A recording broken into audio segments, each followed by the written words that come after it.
Aha! Another kind of video response to Pyro, because well, I watched him Mendham's reply to us, and it motivated me to watch Pyro's again. And so after troublesome dialogue with Trick, I realized, or I've become very sensitive to the invocation of agency in any epistemology or ontology. So, my sweetie, well, I don't know why, but she just disappeared a few times outside, hiding. I don't know what's the matter with her. She's climbed up, just wants to be with me. And she's, I don't know, looks sad, not competing for food. She did. I just come back from shopping with the treats, and they both eagerly gobbled up. Sometimes I wonder whether they've fallen out and she sulks with him if he's nipped her back, because she's always nipping him. Well, sorry, I digress. So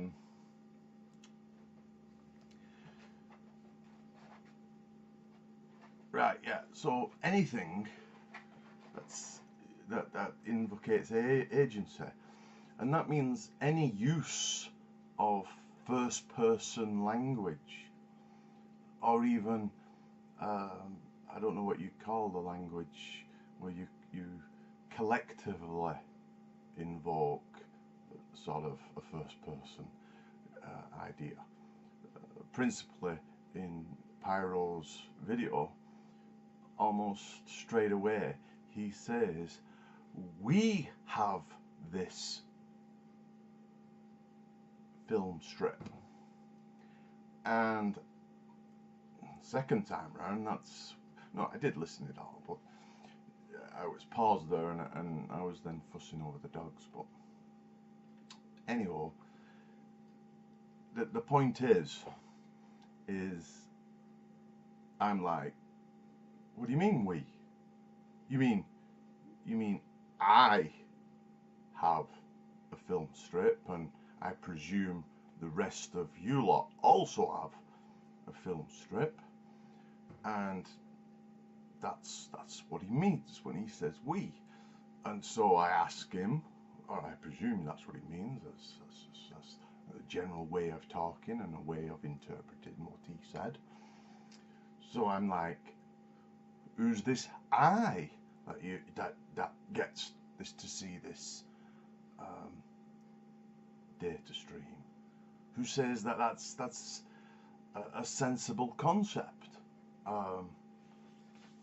in fundamental reality, in ontological and epistemological terms? Who says that? I agree, it's kind of a motivational concept that I was and still am enamored with the I think therefore I am argument, but that argument is situated in very definitely in a paradigm where I make sense. But you don't have, but you can step outside that paradigm and say, does I make sense? See, this is where I was saying that the knowledge that we acquire isn't dependent on reality, because ultimately we reach a point in knowledge, whatever that is, a data or a structure, where the effective consequence is that we are now asking questions backwards. And asking question backwards, we could say, well, what was that I business? What is the I? I presume that there's this little homunculus of agency, choosing things, right? in the brain, or however that's a metaphor, okay? Some people might really believe that strongly in that metaphor. Others might say, no, it's the brain, but the brain is the I, and it's functioning with agency. That is, you know, it gets to choose between, you know, the pen and the watch, say, and that's a property of the brain. It gets to choose in this complete I sense that it's freely choosing, or even, you know, it might be being pushed one way, but it can push back, and you know, it chooses whether to push against the things which might subconsciously push it one way. The I is able to go shake off the unconscious shackles and say, no, I push against those things that would otherwise prejudice my free choices. That's what the philosophical I is all about. But is it valid?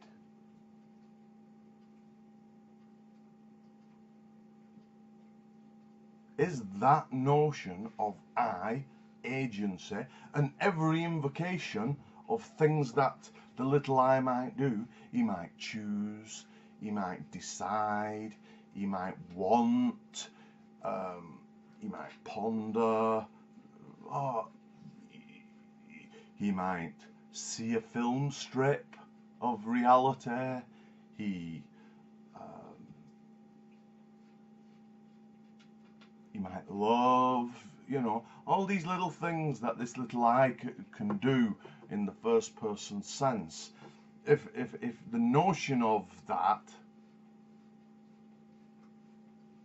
is a fiction, and it's a fiction because of the structures of learning and presuming that you are part of reality, in assuming you have a reality and working with it and finding out how it works, and everything seems so deterministic, information conservation and so on. Stuff is just made out of stuff.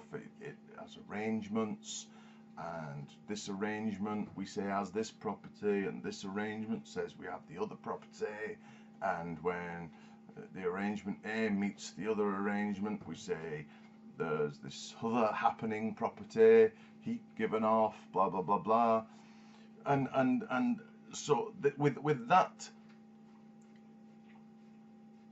storyline, that plausible storyline of determinism reflected back on itself, you get the motivation to question that very I of Descartes in the first place.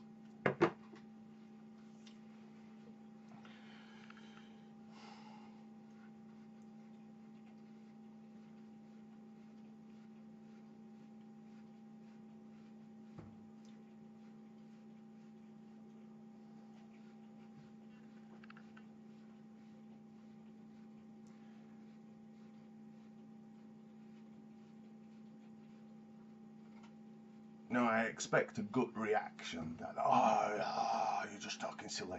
Of course we have to use this way of talking, but just because it's a way of talking, a way of communicating, of getting you to recognize and interfacing this entity with that entity,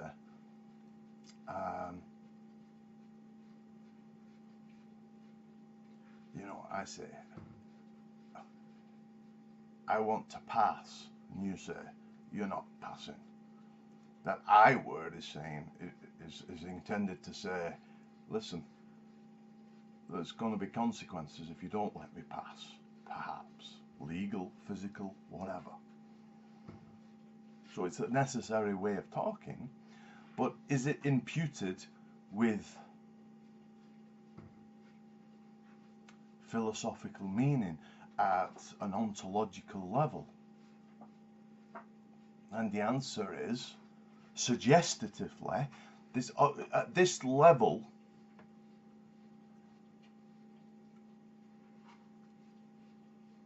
nothing, the starting assumptions are never proven, because solipsism can't be unproven. The question is whether you can justifiably what the next steps are you can take. And for every step you take, like most of us agree to push solipsism to the side. And we do that out of faith and out of practical reasons. And once that's pushed aside and we make the first step of saying there is a material world, it changes, etc., etc., as premises. They can't be axioms because they're not self-evidently true, because otherwise you'd be able to dispute solipsism. They're just premises. And they're argued for, and being premises, all premises is ultimately, if they're a premise, are a conclusion of some other argument. But these aren't conclusions of logical arguments, just persuasive arguments. Sometimes you can claim to make a logical argument, and sometimes you could claim to make a persuasive argument. You have to understand which you're saying you're making and why.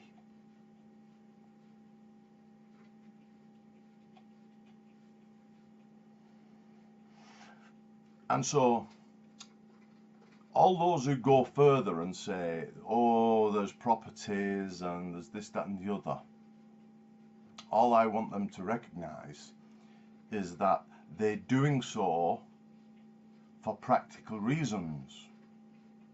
It's not that they exist for sure in the sense that the prior step was assumed that there is an external word for sure.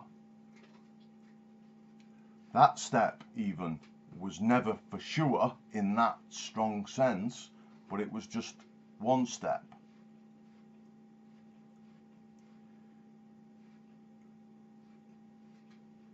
You might say, well, is it just a practical matter that I'm going to talk about I?